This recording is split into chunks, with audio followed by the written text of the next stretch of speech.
जय श्री सीताराम मित्रों, आइए आप सभी हम सब मानसिक रूप से नैमिषारण्य तीर्थ चलें। ये देवी भागवत श्रीमद् देवी भागवत की कथा व्यास जी ने जन्मेजय को सुनाई थी। यह हमारे पुराणों में बहुत ऊंचा स्थान रखता है। देवी भागवत भाग्यशाली लोग ही सुन पाते हैं। सहज में देवी भागवत की कथा सुनना नहीं हो पाता। तीसरा स्कंद चल रहा है और राम कथा शुरू हो गई है। इसमें व्यास जी राम कथा सुनाते हैं जन्मेजय को। एक वैश्य है सुशील नाम का, जो अत्यंत निर्धन है।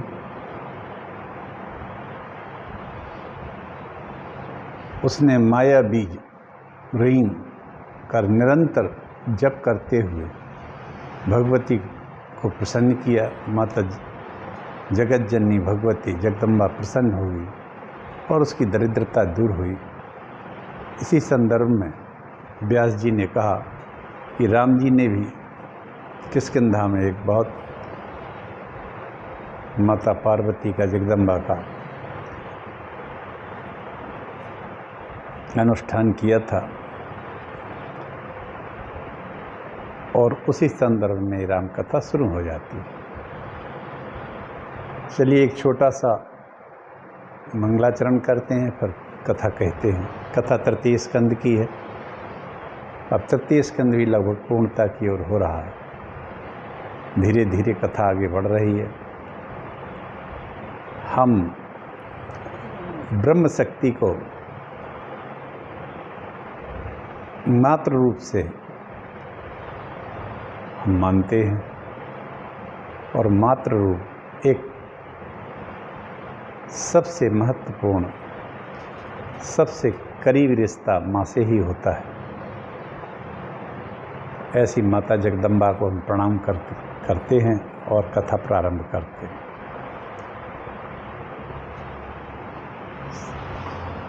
नमोस्तु रामाय सा लक्ष्मणाय देवी चित्तस्यै जनकात्मजायै नमोस्तु रुद्रेन्द्रमानिलेभ्यो नमोस्तु चंद्राग्नि मरुद्गणेभ्यः।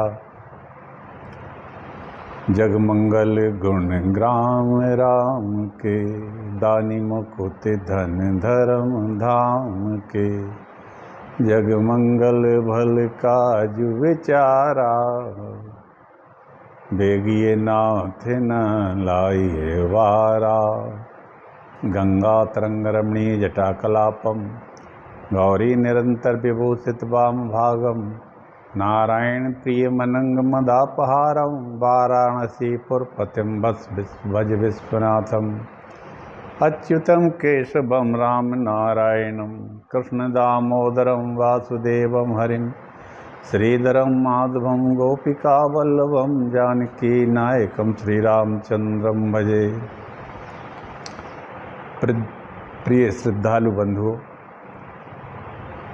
श्रद्धालु माताओं, वंदनीय भक्तजन, सभी को मैं टीकमगढ़ मध्य प्रदेश से डॉक्टर राजेंद्र मिश्रा प्रणाम करता हूँ।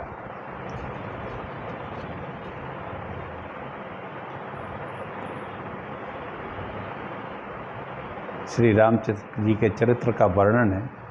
अभी मैंने पिछले अध्याय में भी कहा था, अब फिर कहता हूँ। व्यास जी कहते हैं, श्री राम ने भगवती जगदम्बा का सुखदायक व्रत अनुष्ठान किस प्रकार किया था। हे व्यास जी, जन्मेजय ने कहा कि राम जी ने भगवती जगदम्बा का सुखदायक व्रत अनुष्ठान किस प्रकार किया था। व्यास जी कहते हैं, राजा दशरथा श्रीमानयोध्याधिपतिः पुरा सूर्यवंशधर धरश्चासी देव ब्राह्मण पूजकः। राजा दशरथा, पूर्व काल में श्रीमान महाराज दशरथ अयोध्यापुरी में राज करते थे।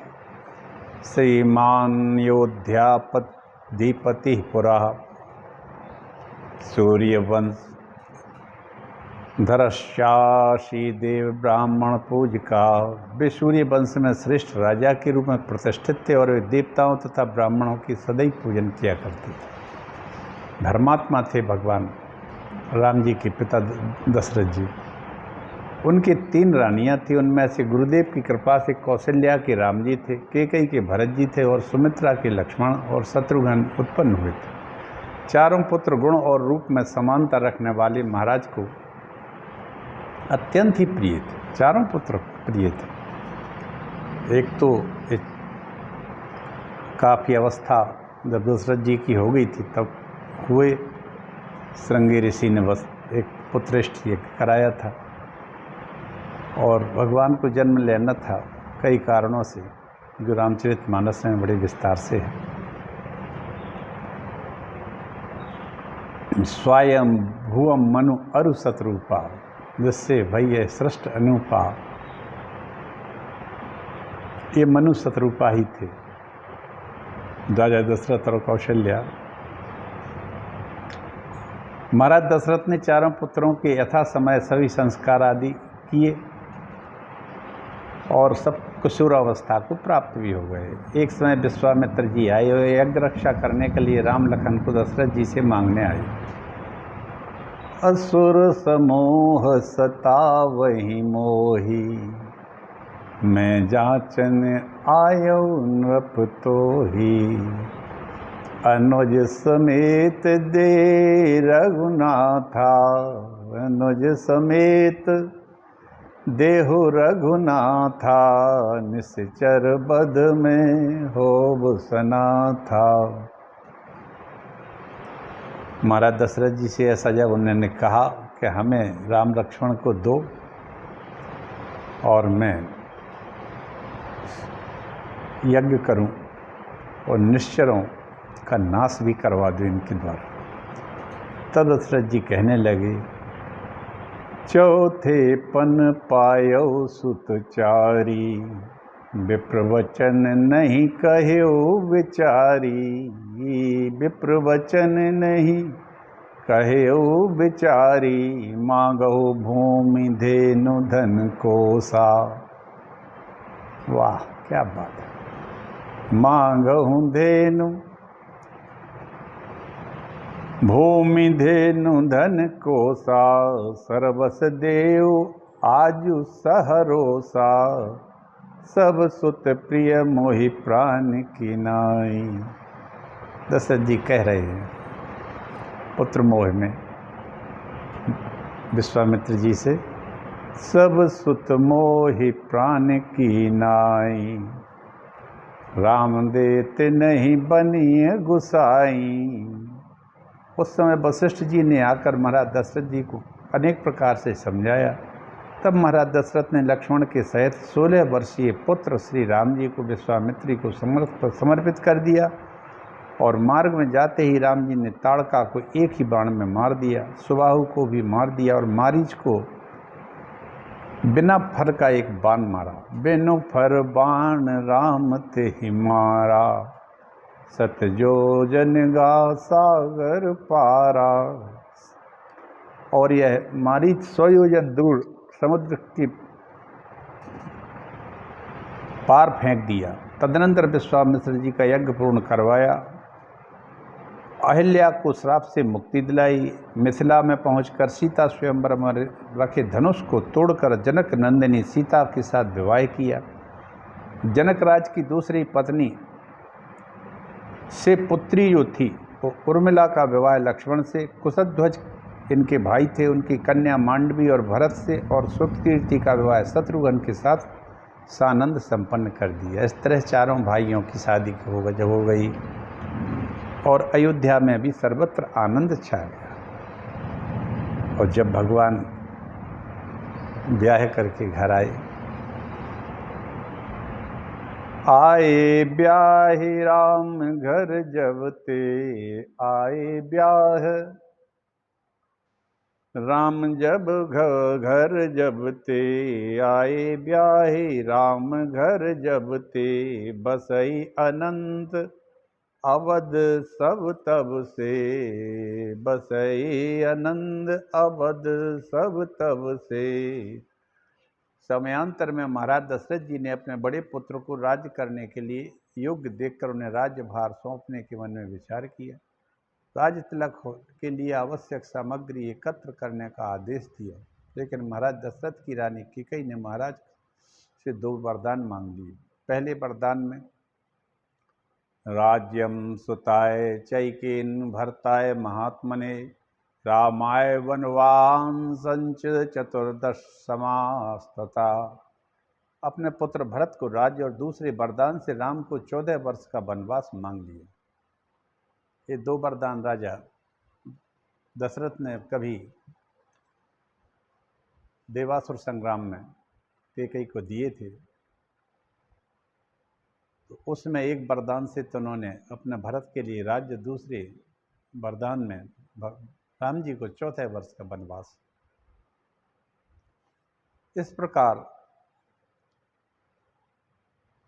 मेरा भरत भूप हो कौशल का, पहला वरदान मांगती हूँ, 14 बरस राम वनवासी हो, दूजा वरदान मांगती हूँ। इस प्रकार महाराज दशरथ की आज्ञा मानकर श्री राम सीता जी और लक्ष्मण के साथ दंडक वन को चले गए। श्री राम के बन जाने के पश्चात महाराज दशरथ को पूर्व दिशा में ऋषि द्वारा दिया गया साप ध्यान आया और तापस अंध साप सुधि आई, कौशल्य ही सब कथा सुनाई, भयउ बिकल वर्णत इतिहासा, राम रहित दिग जीवन आशा, सो तनु राखी करब मैं काहा, सो तनु राखी करब मैं काहा, जहि न प्रेम पनु मोर निवाहा। महारानी कौशल्या को पूरा वृत्तांत सुनाकर महाराज दशरथ जी ने 6 बार राम कहा, अपना शरीर त्याग दिया। पूरा वृत्तांत कौशल्या से कहा किस तरह से उन्होंने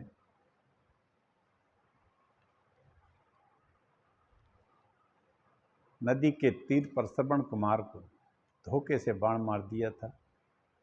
श्रवण कुमार उस समय अपने माता पिता को जल लेकर जा रहा था, लेकिन वो दशरथ जी के शब्द वेदी बाण के कारण मारे गए।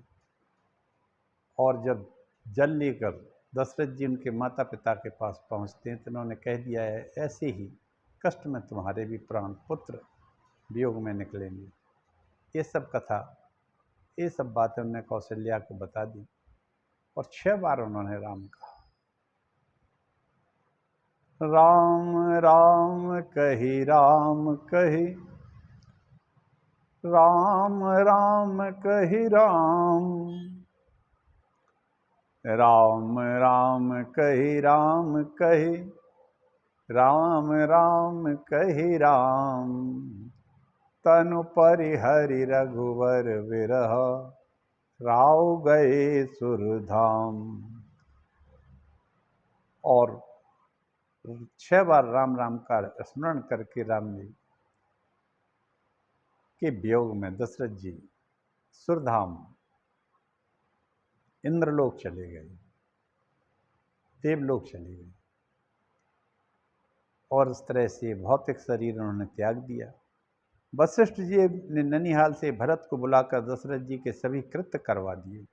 भरत जी राज्य सिंहासन पर बैठकर श्री राम को अयोध्या वापस लाने के चित्रकूट गए, लेकर श्री राम जी ने खड़ाऊं देकर कहा, हे भैया भरत, मैं पिताश्री की आज्ञा का पालन कर 14 वर्ष व्यतीत करने के बाद ही अयोध्या आऊँगा। अब उस समय तक आप ही अयोध्या में शासन करिए। वहाँ से ऋषि मुनियों के दर्शन करते हुए पंचवटी पर पहुँचे। यहाँ चित्रकूट में भरत जी आए, भगवान ने खड़ाउन दी, वो कहा कि मैं 14 वर्ष में आ जाऊंगा, तब तक तुम सत्ता को संभालो, राज सत्ता को। 12 वर्ष तक चित्रकूट में रहने के बाद यहाँ काफ़ी लोग इकट्ठे होने लगे थे। दूसरी एक बात और है, किसी भी विशेष कार्य की सिद्धि के लिए 12 वर्ष की अवधि निश्चित है। इस तरह से पांडवों को भी 12 वर्ष तक वन में रहना था और 1 वर्ष अज्ञातवास।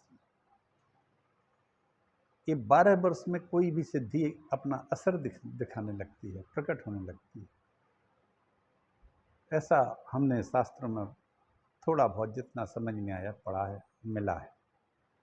तो भगवान 12 वर्ष तक चित्रकूट में बड़े बड़े महात्माओं, संतों, अत्रि के आश्रम में पास में ही था वह रहे, और वहाँ आना जाना लोगों का बहुत बढ़ गया राम जी के पास।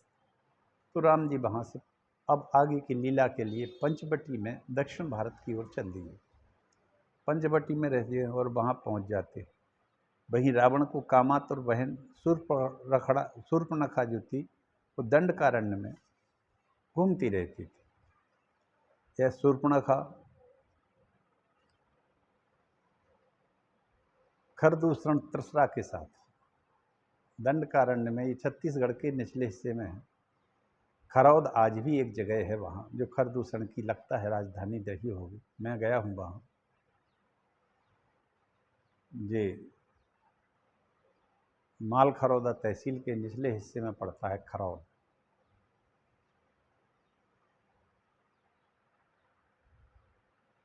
तो शूर्पणखा को लक्ष्मण जी ने क्रूप बना दिया। बाद में खरदूषण आदि 14,000 सैनिक राक्षसों को संग्राम में मार डाला। वहाँ से शूर्पणखा ने लंका में जाकर रावण को सभी समाचार सुना दिया। रावण मारीच को स्वर्ण मृग बनाकर पंचवटी ले गया।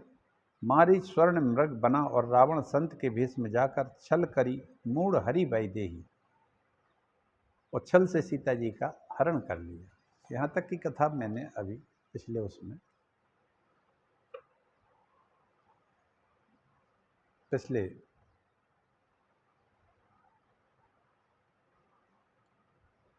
पिछले दिन कही थी।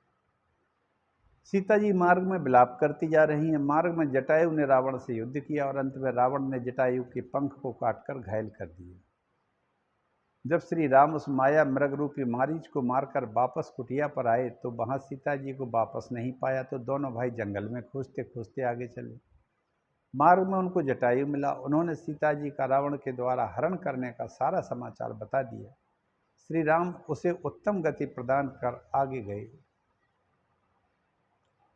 वहाँ मार्ग में कबंध का वध करके किष्किंधा में बाली का वध किया। जब वहाँ सुग्रीव को उन्होंने राजा बना दिया। एक दिन राम सीता जी के वियोग में दुखी होकर अनेक कल्पना करके व्यथित हो रहे थे। तब लक्ष्मण जी ने उन्हें अनेक प्रकार से समझाया।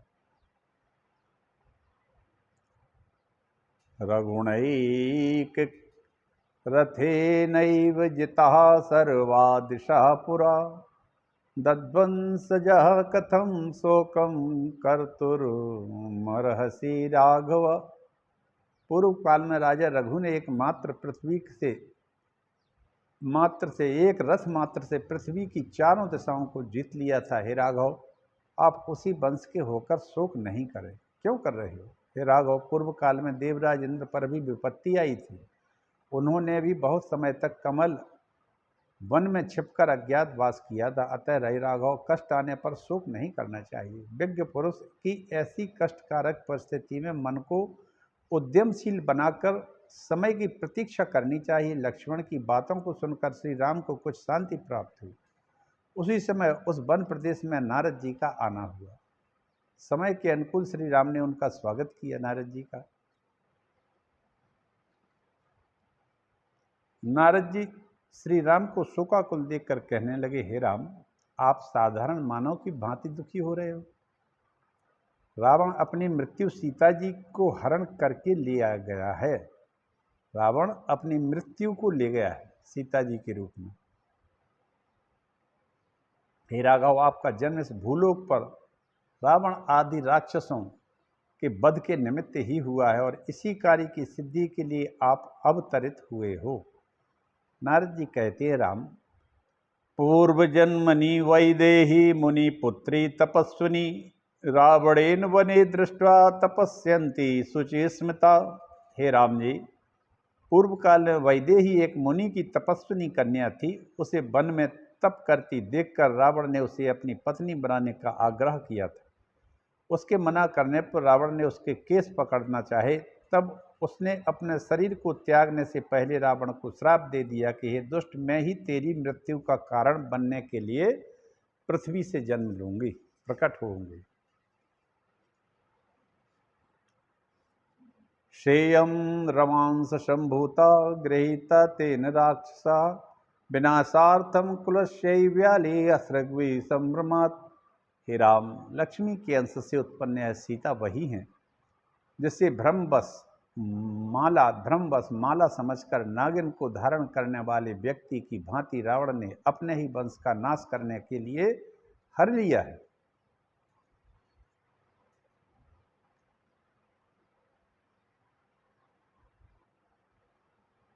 ये सीता जी लक्ष्मी ही है। माला समझ के नागिन को कोई गले में धारण कर ले, ऐसे ही रावण ने सीता को अपने ही नाश करने के लिए हरा है। हे राम, आप धैर्य धारण करें। पतिपरायण सीता किसी दूसरे को नहीं हो सकती। वो लंका में दिन रात आपका ही ध्यान करती हैं। इंद्र ने एक पात्र में कामधेनु का दूध। मित्रों, यहाँ भी गाय का महत्व आ गया है। माता जानकी जी अशोक वन में बैठी हैं। उस समय इंद्र एक कटोरे में, एक बर्तन में, स्वर्ण का बर्तन था वो, उसमें माता कामधेनु, जो देवलोक में गाय हैं, गौ हैं, जिनके ही अंश में पृथ्वी पर सब गायें हैं, ये कामधेनु के ही अंश की गाय हैं। कामधेनु देवताओं की गाय है। वशिष्ठ मुनि के भी आश्रम में रहा करती थी। कामधेनु सबको सब कुछ देने वाली हैं। और ये हमारी जो वेद लक्षणा देशी गाय है, ये भी सब कुछ देने वाली है। मित्रों, गाय को सब लोगों ने छोड़ दिया है, इसलिए क्योंकि विनाश काले विपरीत बुद्धि। जब विनाश आदमी का पास आता है तो उसकी बुद्धि खराब होने लगती है। हमारे देश के जितने भी किसान हैं, जो किसानी करते हैं, कृषक हैं, इनकी बुद्धि विनाश नाश हो चुकी है। स्वार्थी है। जब तक बैल की जरूरत थी, जब ये गायों को छाती से लगाए रहते थे, आज गायें रोड पर बैठी हैं, खुद मर रही हैं, और जो रोड पर चलने वाले वाहन हैं उनसे लोग बाग भी मर रहे हैं। इसके दूध से शरीर ऐसा पुष्ट रहता है कि कभी बीमारी की जरूरत ही, बीमार नहीं होते थे। आज अस्पतालों में, नर्सिंग होम में जो भीड़ दिखाई देती है, उसका कारण गौ दूध का अभाव है और प्रदूषित पानी का पीना। देश में अब कुओं में जल रही हैं, प्रदूषित पानी पीते हैं सभी लोग। नलों में पानी जो आता है तो नल की लाइनें नालियों में डली हुई हैं, फटी हुई हैं। उनसे जो पानी आता है मलमूत्र से मिला हुआ, वो सब लोग इस्तेमाल करते हैं। यही हालत गाँव में है। तो सीता जी को गौ दुग्ध, कामधेनु माता का गाय का दूध लेके इंद्र आए थे और अशोक वन में आके सीता जी को पिला गए, दे गए थे, जिससे उनको कभी भूख प्यास नहीं लगती थी। एक पात्र था, उसमें कामधेनु का दूध इंद्र ने भेजा, जिससे वे भूख प्यास से रहित हो गई थी। मैंने उन कमल नयनी को स्वयं देखा है। अतः अब आप शांत और निश्चिंत होकर के नवरात्र में उपवास, जप, होम करके भगवती को प्रसन्न करो। दशांश हवन करके आप पूर्ण शक्तिशाली बन जाएंगे। वाह, क्या बात है! रघुनाथ जी सब जानते हैं।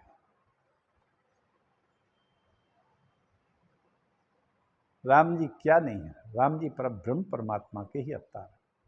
लेकिन फिर भी नारद जो सबका भला करने के लिए ही पृथ्वी पर विचरते रहते हैं, और वो भगवान के ही मानस पुत्र हैं नारद जी। तो उन्होंने सीता जी से मिल के आए थे वो। क्यों? क्योंकि नारद जी का सम्मान देव दानव राक्षस सब करते थे। उनका सम्मान उनसे या तो ये उनकी वियोग्यता के कारण या उनसे भय खाते थे। तो नारद जी सीता जी के दर्शन करके आए और राम जी से कहा कि आप अब जगदम्बा की उपासना करो। नवरात्र, शारदीय नवरात्र राम जी ने किष्किंधा पर्वत पर किया, किष्किंधा में। राम कहने लगे, नारद आप तो सर्वज्ञ हैं, कृपया मुझे बताइए कि वे देवी कौन है, उनका प्रभाव क्या है और कहाँ से उत्पन्न हुई, उनका नाम क्या है, वह व्रत कौन सा है। नारद जी से राम जी पूछते हैं कि हमें कैसे करना है जगदम्बा का व्रत अनुष्ठान। नारद जी कहते हैं, श्रूणाम सदा नित्या शक्तिराद्या सनातनी सर्व काम प्रदा देवी पूजिता दुखनाशिनी। नारद जी कहते हैं, राम वो शक्ति स्वरूपा सनातनी जगमाता भक्ति स्वरूपा हैं। आहा, क्या बात है। वो शक्ति स्वरूपा सनातनी जगमाता भक्ति स्वरूपा है, खलदल संहारक आदि शक्ति भक्तों के मात्र स्वरूपा है। नारद जी कहते हैं, राम सुनो, वे देवी नित्य सनातनी और आद्या शक्ति है। वे संपूर्ण मनोरथ पूर्ण कर देती हैं और अपनी आराधना से सभी प्रकार के कष्ट दूर कर देती हैं। वे ही मेरे पिता ब्रह्मा की सृष्टि की शक्ति है, विष्णु की पालन शक्ति है, शंकर जी की संहार शक्ति है। वे ही वेदों को प्रकट करने वाली माता गायत्री हैं। ब्रह्मादि देवताओं के गुण कर्म के विधान के अनुसार नाम कल्पित किए गए हैं। हे रघुनंदन, अकार से लेकर छकार पर्यंत सभी स्वर और वर्णों के संयोग से उनके असंख्य नाम हैं। एक दो नाम नहीं है राम जी, उन जगदम्बा के असंख्य नाम हैं। श्री राम कहने लगे, हे नारद, आप मुझे नवरात्र का विधान संक्षेप में बता दीजिए। मैं आज से ही देवी का श्रद्धापूर्वक विधि पूर्वक पूजन करूंगा। रघुनाथ जी भी कितने अच्छे हैं। संसार के कल्याण के लिए नारद के द्वारा माता जगदम्बा की व्रत पूजा का विधान संक्षेप में सुनाने के लिए कहा। नारद कहते हैं, पीठम कृत्वा समय स्थाने संस्थाप्य जगदम्बिकाम उपवासान वै विवत्वम कुरु राम विधानतः। नारद जी कहने लगे, हे राम, समतल भूमि पर पीठासन बिछाकर उस पर भगवती जगदम्बा की स्थापना करके विधान पूर्वक 9 दिन उपवास तो कीजिए। हे प्रभु, इस कार्य में मैं ही देवताओं के कार्य में रुचि रखने वाला हूँ, आचार्य बनूंगा, मैं आचार्य बनूंगा इस काम में। क्योंकि देव कार्य के लिए आप यहाँ आए हैं और देव कार्य की रुचि के लिए रखने वाला मैं आपका आचार्य बनूंगा। नारद जी के कथन के अनुसार उन्हीं को आचार्य बनाकर तदनुसार आसन पर अंबिका की स्थापना की। उपवास परायण ने श्रेष्ठ व्रत रखते हुए विधिवत पूजन होम सभी किया। अष्टमी की रात को भगवती प्रकट हो जाती।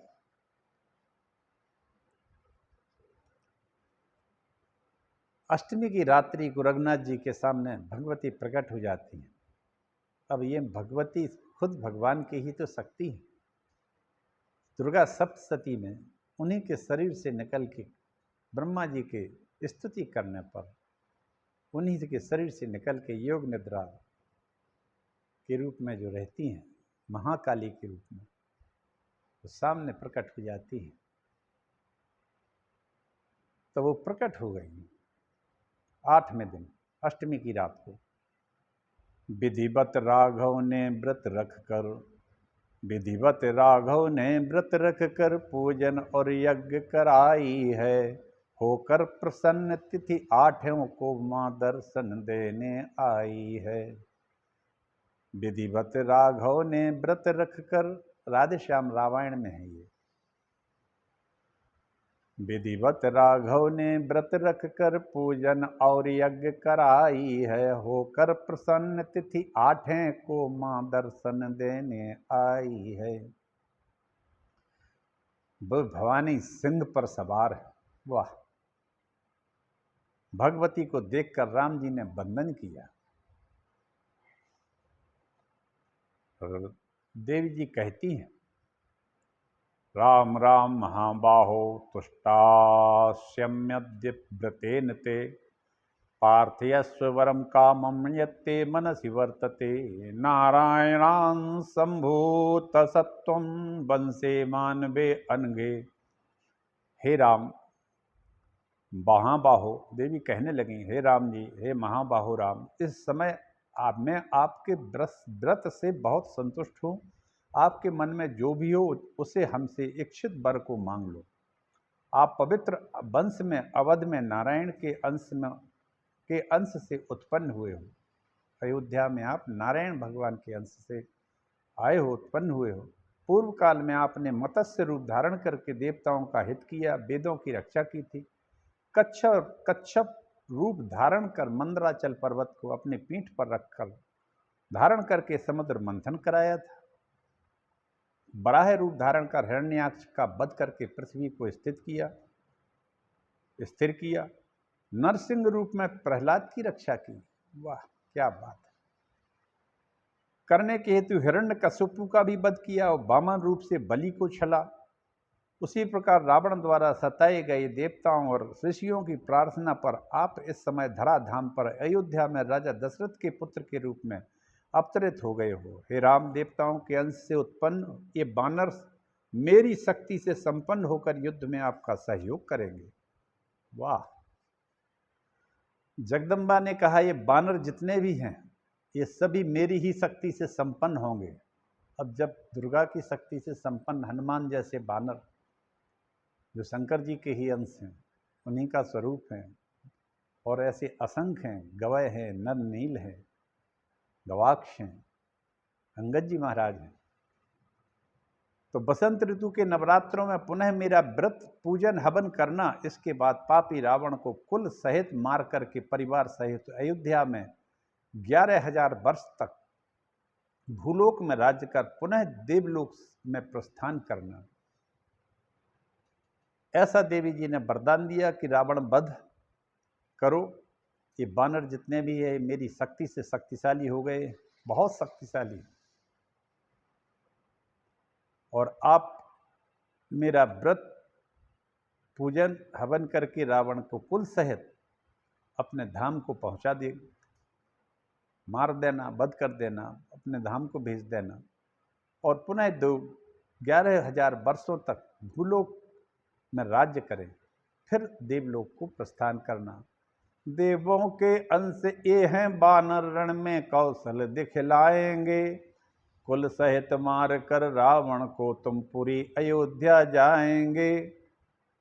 ये जितने भी देवों के अंश से बानर आए हैं, ये अपनी महाबली महाशक्ति से, मेरी शक्ति से कौशल दिखलाएंगे। श्री राम जी से ऐसा कहकर भगवती वहीं अंतर ध्यान हो जाती हैं, और राम जी ने विधि से व्रत का समापन करके 10वीं तिथि को विजया पूजन करके अनेक प्रकार से दानादि देकर व्रत का समापन किया। इसके बाद सुग्रीवादी बानरों को लेकर समुद्र तट पर पहुंचे। फिर समुद्र पर पुल बांध के भयंकर युद्ध में श्री हनुमान जी के अलौकिक सहयोग से रावण को कुल सहित मुक्ति दी गई। मुक्ति देकर सीता लक्ष्मण सहित अयोध्या में पहुंचकर राम जी ने 11,000 वर्ष तक राज्य करके अपने धाम को प्रस्थान किया। जो प्राणी भक्ति पूर्वक इस देवी के चरित्र को श्रवण करता है, वह यहाँ अनेक सुख भोग कर अंत में परम पद को प्राप्त करता है। जीवन खत्म हुआ तो जीने का ढंग आया, जब समा बुझ गई तो महफिल में रंग आया। फुर्सत के वक्त बिना सुमिरन को वक्त मांगा, उस वक्त मांगा जब वक्त तंग आया। जब जीवन का उत्तरार्ध पूर्ण होने को हो, तब वक्त कहाँ से मिलता है। इसलिए मित्रों, बचपन से ही भगवान का भजन करना चाहिए। और तो सब काम करना ही चाहिए जीवन के जो जरूरी है, लेकिन प्रहलाद जी कहते हैं, वाह क्या बात है, हे दैत्य पुत्रों, हे दानवों के पुत्र जो उनके साथ थे दैत्य पुत्र, भजन की आयु बचपन से ही होती है, बुढ़ापे में कोई भजन नहीं कर पाता है। इसलिए सभी लोग बचपन से ही भजन करें, जिससे कि सभी काम बिना किसी संकट के जीवन के पूर्ण हों। इसी के साथ मित्रों, आज तृतीय स्कंध पूरा हो जाता है। कल से चतुर्थ स्कंध का व्याख्या करेंगे, वसुदेव देवकी का आख्यान होगा। इसी के साथ में आप सभी लोगों से आज्ञा चाहूँगा, वाणी को विराम देता हूँ। राम कथा संक्षेप में कही है और संक्षेप में व्यास जी ने जन्मे जैसे जो कहा वही मैंने आप सबके सामने प्रस्तुत किया, कुछ रामायण का अंश लेकर के। अब नवदुर्गा आ रही हैं, सब लोग भगवती का व्रत अनुष्ठान करें और इस भगवती माता पार्वती जगदम्बा की कृपा प्राप्त करें। इसी के साथ में आप लोग साफ सबसे मैं विदा लेता हूँ, वाणी को विराम देता हूँ।